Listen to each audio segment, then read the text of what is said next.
نحمده ونصلي ونسلم على رسوله الكريم اما بعد بسم اللہ الرحمن الرحیم۔ سورہ الانبیاء مکی دور کی سورہ ہے۔ اس سورہ مبارکہ میں توحید، رسالت اور آخرت کے ساتھ ساتھ انسان کو زوردار انداز میں جھنجھوڑا گیا ہے اور خواب غفلت سے جگایا گیا ہے، عیش پرستی پر تنبیہ کی گئی ہے، اور پھر انبیاء علیہم السلام کے واقعات سے اللہ نے ایک عجیب انداز میں توحید بیان فرمائی ہے۔ اس سورہ مبارکہ میں غور کیجئے تو اللہ جل شانہ نے اپنے لیے صیغہ جمع استعمال فرمایا۔ ہم نے یہ کام کیا، ہم یہ ہیں، صیغہ جمع۔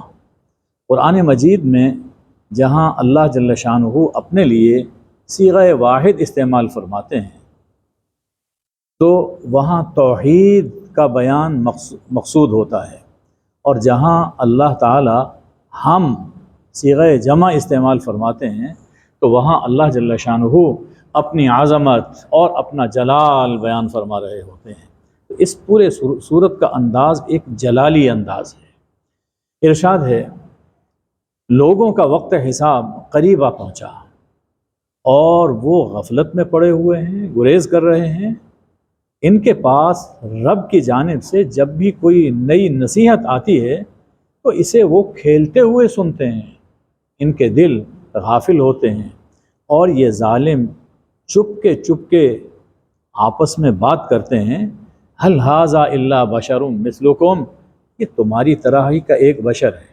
حضور اکرم صلی اللہ علیہ وآلہ وسلم کے بارے میں مختلف طرح کی باتیں کیا کرتے تھے، ان میں سے ایک یہ بات کہ یہ تمہاری ہی طرح کا ایک بشر ہے، لہٰذا ان کی باتیں ہم کیوں مانیں، ہم بھی تو ویسے ہی ہیں۔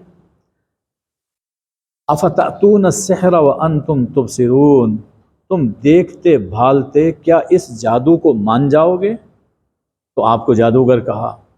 حضور اکرم صلی اللہ علیہ وآلہ وسلم نے اس کے جواب میں فرمایا، ربی یعلم القول فی السماء والارض، میرا رب آسمان اور زمین میں بات ہوتی ہے اسے جانتا ہے، یعنی تم جو باتیں کر رہے ہو رب اس کو بھی جانتا ہے، اور میں جو کچھ تم تک پہنچا رہا ہوں اس کو بھی اللہ جانتا ہے، وہ سمیع ہے اور علیم ہے۔ تمہاری یہ ساری باتیں غلط ہیں۔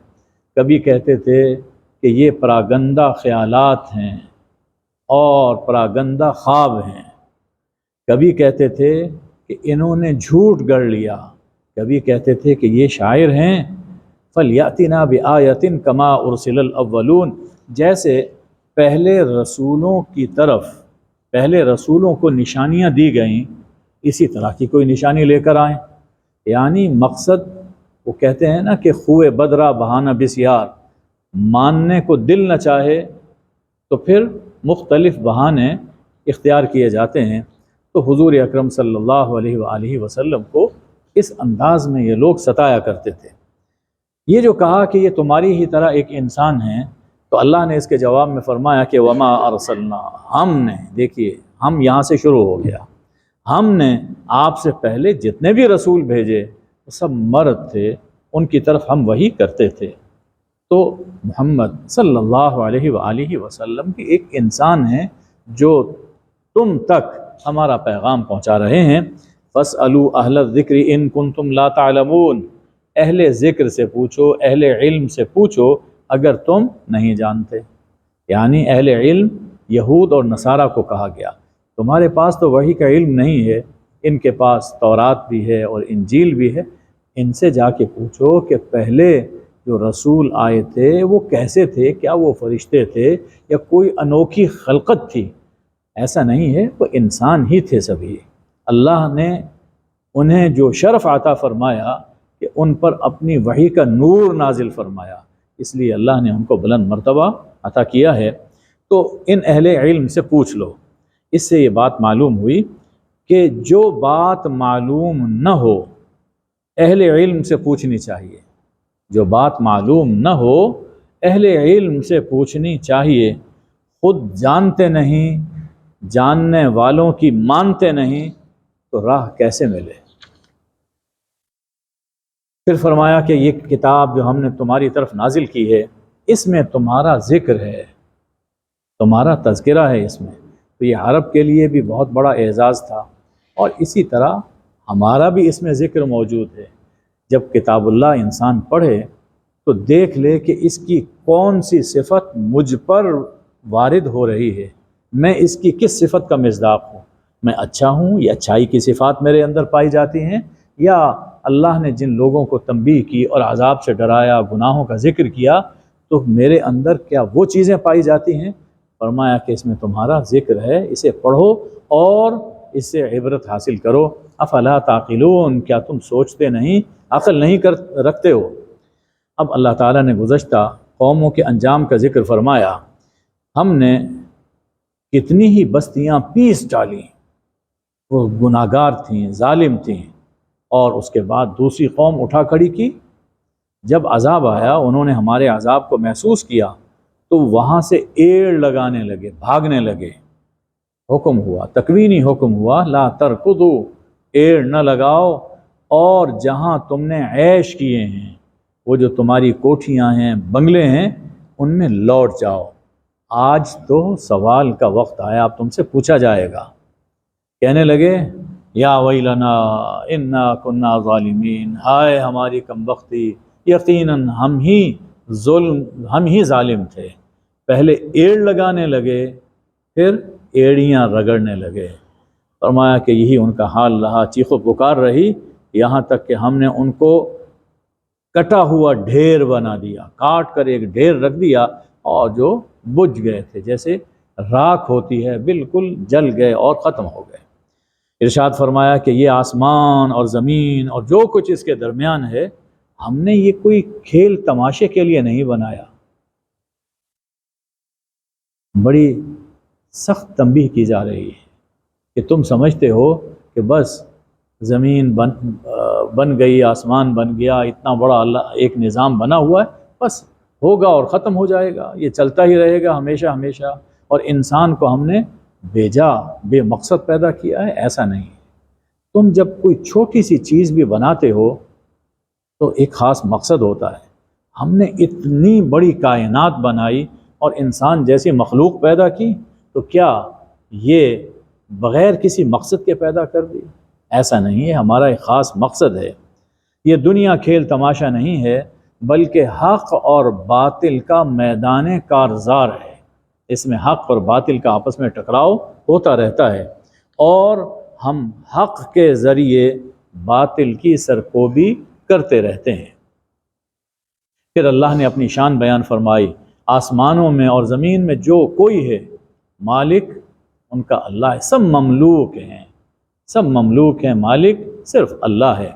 اور وہ مخلوق جو اس کے پاس ہے، اللہ کے پاس، یعنی فرشتے، نہ تو اس کی عبادت سے سرکشی کرتے ہیں اور نہ ہی کاہلی کرتے ہیں، بندگی میں لگے ہوئے ہیں فرشتے۔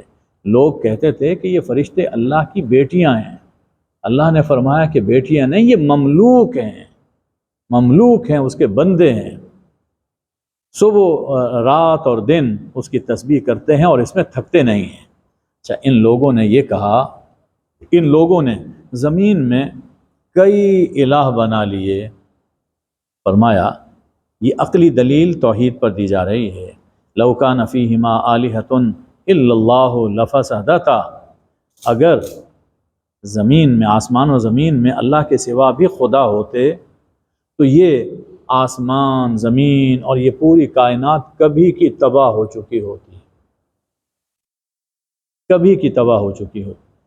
ایک چھوٹا سا ادارہ، اس میں اگر 2 پرنسپل ہیں، نہیں چل سکتا۔ ایک صوبے میں 2 چیف منسٹر ہوں تو صوبہ نہیں چلتا۔ ایک ملک میں 2 پرائم منسٹر ہوں، 2 پریزیڈنٹ ہوں تو ملک نہیں چل سکتا۔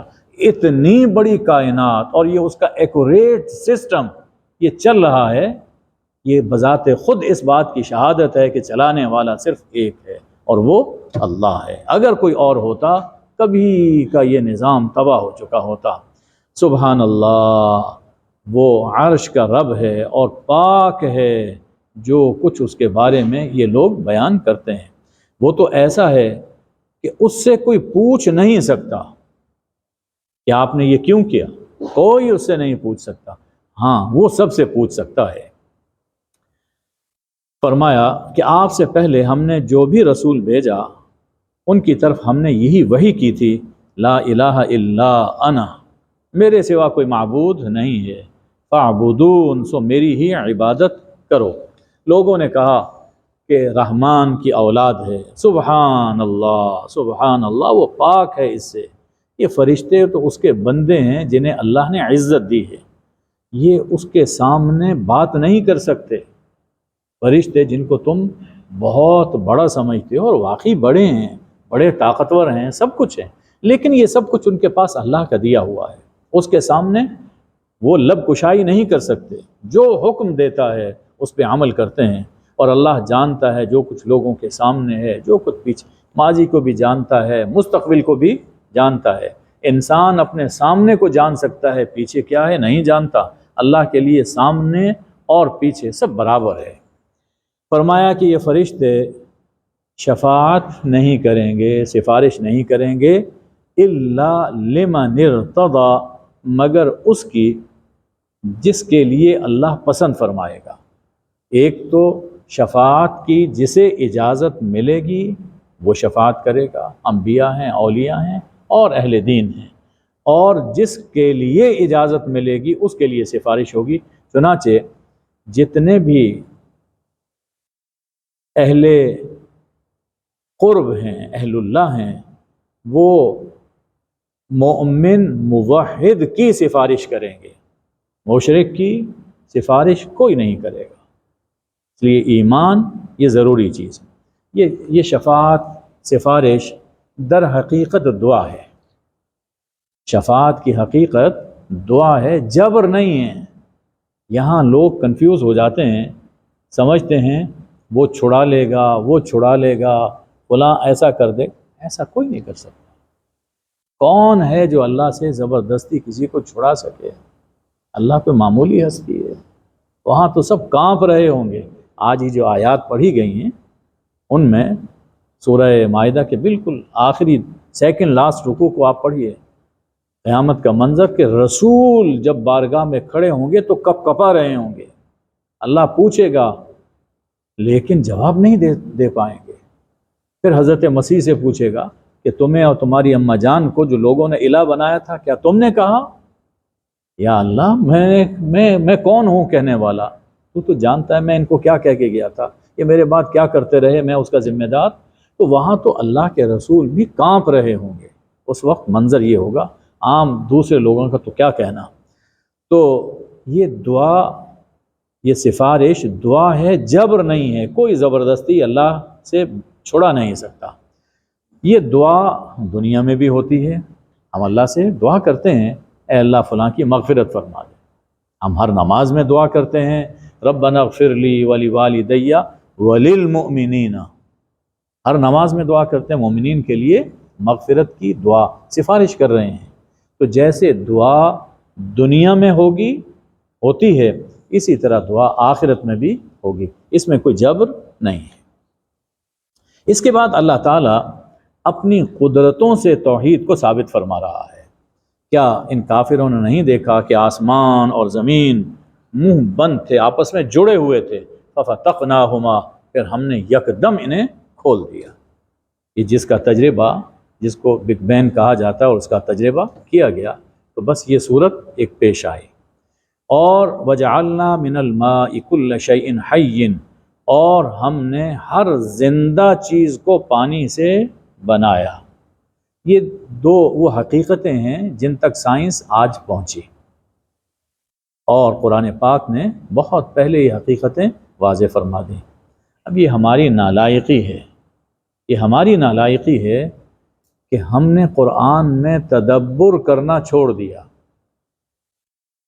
اگر ہم لوگ قرآن میں تدبر کرتے، سوچتے ایک ایک لفظ کو کہ یہ بات فرمائی گئی، کیوں فرمائی گئی، اس کا بیک گراؤنڈ کیا ہے، مقصد کیا ہے، تو یقیناً ہم بھی بہت آگے ہوتے ہیں۔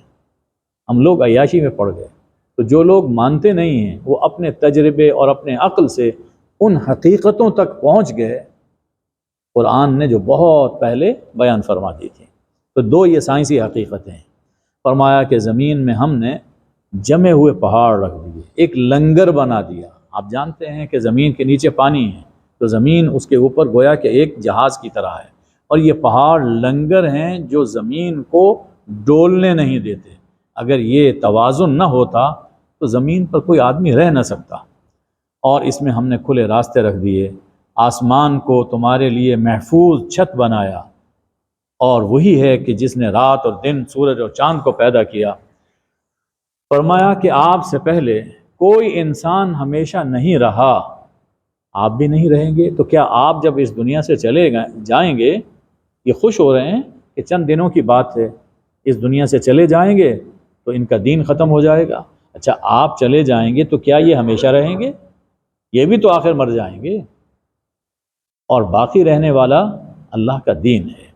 کل نفس ذائقۃ الموت، ہر شخص کو موت کا ذائقہ، موت کا مزہ چکھنا ہے۔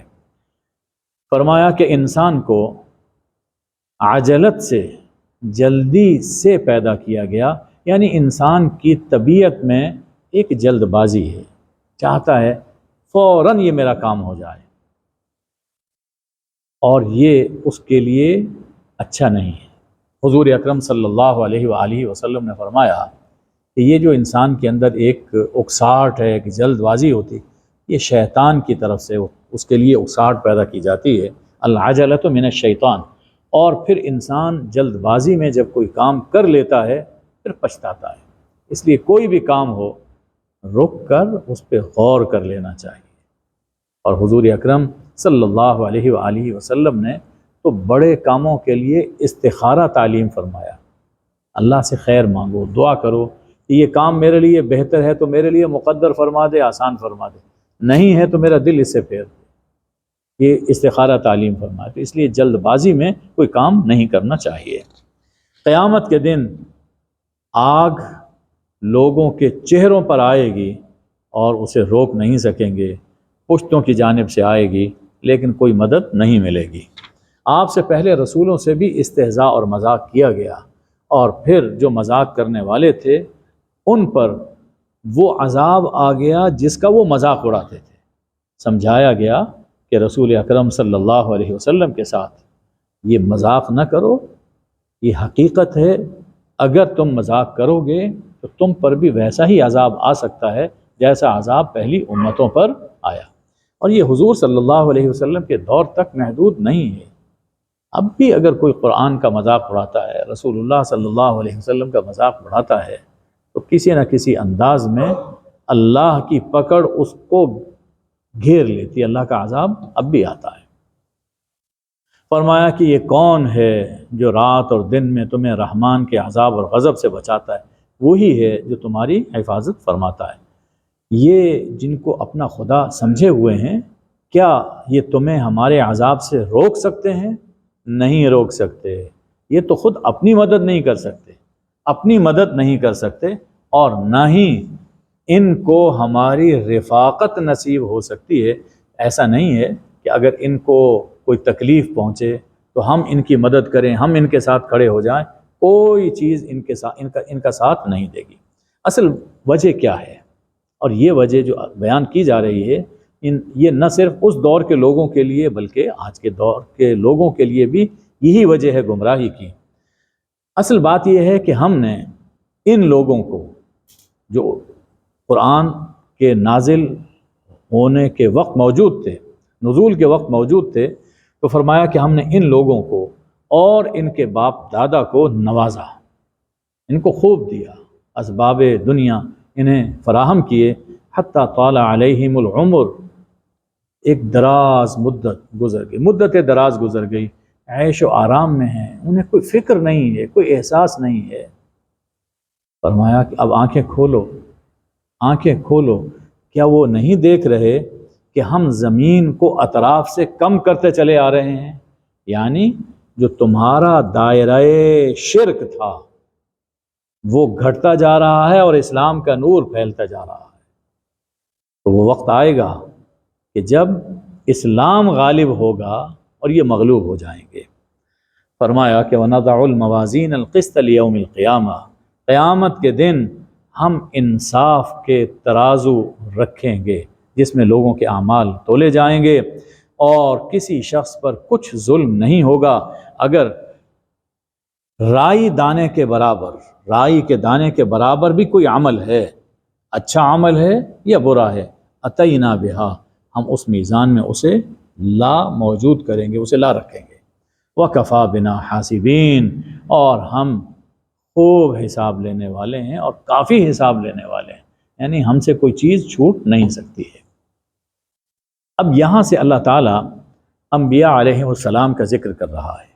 18 انبیاء کا اللہ نے اس مقام پر ذکر فرمایا، 18 انبیاء، اور ہر نبی کو اللہ نے جو جو عطا فرمایا اللہ نے اس کا تذکرہ کیا۔ اور یہ آیات اور ان کا مفہوم سنتے ہوئے یہ ذہن میں رکھیے کہ انبیاء کو دینے کی جو جو اللہ نے دیا، جو جو کسی کی مشکل دور فرمائی، کرب سے نجات عطا فرمائی، عام طور پر انسان انہی مصیبتوں میں اور انہی حاجتوں میں گھرے ہوتے ہیں۔ تو اللہ تعالیٰ در حقیقت یہ سمجھا رہا ہے کہ انبیاء پر بھی یہ حالات آئے، ان کی سب حاجتیں اور میں نے پوری کی، ان کی مشکلوں کو ہم نے دور کیا، تو لہٰذا تمہیں بھی جب کوئی حاجت پیش آئے تو ہم سے مانگنا چاہیے۔ اب دیکھیے اللہ تعالیٰ فرما رہا ہے کہ موسیٰ اور ہارون کو فرقان ہم نے عطا کی، یہ بابرکت قرآن ہم نے نازل کیا۔ اس میں لا الہ کے معنی کی وسعت بھی ہے۔ الہ کا معنی صرف اتنا نہیں ہے، ہم عام طور پر جب یہ سنتے ہیں کہ اللہ کے سوا کوئی معبود نہیں، معنی بالکل ٹھیک ہے، لیکن معبود کیا ہوتا ہے، اس کا دائرہ اختیار کیا ہے؟ ہمارے ذہن میں صرف اتنا آتا ہے کہ جس کے لیے نماز پڑھی جائے، جس کے سامنے سجدہ کیا جائے، یا زکوٰۃ دے دی جائے، یا حج کر لیا جائے، قربانی جس کے لیے دے دی جائے، بس وہ معبود ہے۔ ایسا نہیں ہے۔ اب سنیے کہ ان انبیاء کو اللہ تعالیٰ نے کس کس انداز میں نوازا اور کیسے کیسے بچایا۔ تو جو یہ سب کچھ کر سکتا ہو وہ الہ ہو سکتا ہے، اور جو یہ سب نہیں کر سکتا وہ الہ نہیں ہے۔ تو فرمایا کہ موسیٰ اور ہارون کو فرقان ہم نے عطا کی، یہ بابرکت قرآن ہم نے نازل کیا۔ ابراہیم علیہ السلام کو توحید کی سمجھ ہم نے دی، بتوں کو توڑنے کا حوصلہ ہم نے بخشا، پھر بھڑکتے الاؤ میں زندہ سلامت ہم نے رکھا، یا نارو کونی بردم و سلامن علی ابراہیم، یہ حکم ہم نے دیا تھا۔ ابراہیم کو اور لوط کو بابرکت زمین ہم نے عطا کی، ابراہیم کو اسحاق اور یعقوب ہم نے دیے، انہیں ائمہ ہدایت ہم نے بنایا، لوط کو حکمت، علم اور نجات ہم نے دی۔ وہ ذرا سوچو، یاد کرو نوح کو کرب عظیم سے نجات ہم نے دی، ان کی نصرت ہم نے کی، منکرین کو غرق ہم نے کیا۔ سلیمان کے مقدمے کو بھی ذہن میں لاؤ کہ جو حل نہیں ہو رہا تھا تو سلیمان کو اس مقدمہ سمجھنے کی صلاحیت ہم نے عطا کی، ففہمناہا سلیمان۔ اور داؤد علیہ السلام کے ساتھ پہاڑوں اور پرندوں کو تسبیح ہم نے پڑھائی۔ جب داؤد تسبیح کرتے تھے تو پہاڑ اور پرندے بھی ان کے ساتھ اللہ کی تسبیح کیا کرتے تھے۔ تو فرمایا کہ داؤد کے ساتھ پہاڑوں اور پرندوں کو تسبیح ہم نے پڑھائی، اور داؤد کو زرہ سازی کی صنعت ہم نے سکھائی، ہوا کو اور جنوں کو سلیمان کے تابع فرمان ہم نے کیا۔ اور دیکھو، یاد کرو، ایوب علیہ السلام نے بے بسی میں انہوں نے ہمیں پکارا، رب انی مسنی الضر وانت ارحم الراحمین، تو انہیں بیماری سے شفا ہم نے عطا کی، اور صرف شفا ہی نہیں دی بلکہ اس دوران میں جتنا مالی جانی نقصان ہو گیا تھا وہ کئی گنا ہم نے پورا کیا۔ اسماعیل، ادریس اور ذوالکفل پر رحمت ہم نے فرمائی۔ یونس علیہ السلام جب مچھلی کے پیٹ میں چلے گئے اور تاریکیوں میں گھر گئے تو ان تاریکیوں میں انہوں نے کیا کہا تھا؟ یاد کرو، لا الہ الا انت سبحانک انی کنت من الظالمین۔ تو ان تاریکیوں میں اور اس غم اور مصیبت سے انہیں نجات نجینا ہم نے دی تھی۔ زکریا کے ہاں اولاد نہیں تھی، انہوں نے ہم سے کہا رب لا تذرنی فردا وانت خیر الوارثین، تو ان کی دعا ہم نے قبول کی اور یحییٰ بیٹا ہم نے عطا کیا تھا۔ اور زکریا کے ہاں تو ظاہری اسباب موجود تھے، میاں بیوی تھے، مریم ان کے ہاں تو ظاہری اسباب کوئی نہیں تھے، تو مریم کو بن باپ بیٹا ہم نے دیا اور انہیں اپنی قدرت کا نشان ہم نے بنایا۔ فرمایا کہ اب آخر میں حضرت محمد صلی اللہ علیہ وآلہ وسلم کو رحمت للعالمین بنا کر ہم نے بھیجا، وما ارسلناک، ہم نے، یہ دیکھیے غور کیجئے اس پر، یہ اللہ کی شان جلال، ہم نے انہیں رحمت للعالمین بنا کر بھیجا۔ لوگو جب یہ سب کچھ کرنے والے ہم ہیں، بیٹے دینے والے ہم، شفا دینے والے ہم، مصیبتوں سے نکالنے والے ہم، جب کرنے والے یہ سب کچھ کرنے والے ہم ہیں، تو مان لو لا الہ الا اللہ، لا الہ الا اللہ، الہ بھی صرف وہی ہے، عبادت بھی صرف اسی کی ہوگی، نام اس کائنات میں صرف اسی کا چلے گا۔ فرمایا کہ تمہاری حاجتوں کو بھی ہم پورا کریں گے، جیسے ہم نے انبیاء کی حاجتوں کو پورا کیا، تمہاری مشکلات کو بھی آسان کریں گے، جیسے ہم نے ان انبیاء کی مشکلات کو آسان کیا۔ صاحب و الہ وہی ہو سکتا ہے جو دنیا اور آخرت میں سب کی حاجت روائی اور مشکل کشائی کرے، جو خود محتاج ہو، جو خود محتاج ہو، جو خود فانی ہو، جو اپنا وجود برقرار نہ رکھ سکتا ہو، وہ کسی کی حاجت روائی کیا کر سکتا ہے؟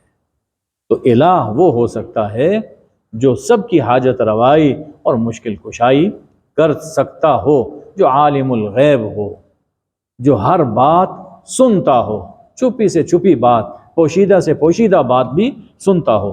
تو ایسی ہستی وہ صرف اللہ کی ہستی ہے، قیامت کا بھی مالک وہی ہے، میزان کا مالک بھی وہی ہے، اس لیے دل سے ماننا چاہیے لا الہ الا اللہ۔ ذرا یہ خیال فرمائیے کہ انبیاء علیہ السلام کا ذکر ہم نے سن لیا، کیا دنیا میں کوئی پیر، کوئی وزیر، کوئی مشیر، کوئی آفیسر انبیاء سے بڑھ کر ہے؟ اللہ کے قریب انبیاء سے زیادہ اللہ کے قریب کوئی ہے؟ کوئی بھی نہیں ہے۔ جب ان انبیاء کی حاجتیں اللہ پوری کرتا ہے تو ہمیں بھی اپنی حاجتوں میں انہی دعاؤں کے ذریعے سے اللہ سے مانگنا چاہیے جو انبیاء نے مانگی تھی۔ اللہ کے اولیاء ہیں، ان سے دعا کروانی چاہیے، دعا کروانی چاہیے، لیکن وہ بھی کس سے مانگتے ہیں؟ اللہ سے۔ انبیاء بھی اللہ سے مانگتے ہیں، اولیاء بھی اللہ سے مانگتے ہیں۔ اولیاء حاجت روا نہیں ہوتے، وہ مشکل کشا نہیں ہوتے۔ ہم یہ نہیں کہہ سکتے آپ کریں، یہ غلط ہے، یہ کام کرنے والا صرف اللہ ہے۔ انبیاء کو، اولیاء کو جو کچھ ملا اللہ نے دیا، اور جو کچھ انہوں نے کیا اللہ نے کروایا۔ اللہ کا دست قدرت ان کی معجزات میں اور ان کی کرامات میں کار فرما ہوتا ہے۔ اگر اللہ کی مرضی نہ ہو کوئی کچھ نہیں کر سکتا۔ ہم نے آیہ کریمہ سنی کہ حضور صلی اللہ علیہ وسلم رحمت للعالمین ہیں، اس کے ہم کچھ مفہوم اور بیان کرتے ہیں۔ قرآن نے جو مفہوم بیان کیا ہے رحمت ہونے کا، اس سے ہم غافل رہتے ہیں۔ اس آیہ کریمہ کے فوراً بعد ہے، یعنی ہم نے آپ کو رحمت للعالمین بنا کر بھیجا، آپ کہہ دیجئے کہ مجھ پر بس یہ وحی آ رہی ہے کہ تمہارا الہ صرف ایک الہ ہے۔ تو اس سے معلوم ہوا کہ حضور اکرم صلی اللہ علیہ وسلم کی سب سے بڑی رحمت یہ ہے کہ آپ نے انسانوں کو توحید سے آشنا کیا، توحید کا پیغام پھر لوگوں کو سنایا، انسان کو انسان کی بندگی سے اور خود ساختہ خداؤں کے چنگل سے نکال کر ایک خدا کی بندگی سکھائی۔ یہ حضور صلی اللہ علیہ وسلم کی سب سے بڑی رحمت ہے۔ اللہم صلی علی سیدنا و مولانا محمد النبی الامی و آلہ وبارک وسلم۔ اے اللہ ہمیں توحید کی حلاوت عطا فرما، اے اللہ ہمیں توحید پر جینے اور توحید پر مرنے کی توفیق عطا فرما۔ اے اللہ جب ہم تیری بارگاہ میں پہنچیں تو ہمارے دل میں تیرے سوا کوئی نہ ہو۔ اے اللہ تو ہی دنیا میں اور آخرت میں ہمارا سہارا ہے۔ اے اللہ ہمیں انبیاء کے راستے پر چلنے کی توفیق عطا فرما، ہماری سب حاجات کو پورا فرما، ہماری مشکلات کو آسان فرما۔ یا اللہ سب بیماروں کو شفائے کامل عاجل عطا فرما، ہمارے وطن عزیز پاکستان کی حفاظت فرما۔ وصلی اللہ وبارک وسلم علی حبیبہ سیدنا محمد و آلہ الطیبین الطاہرین، آمین یا ارحم الراحمین۔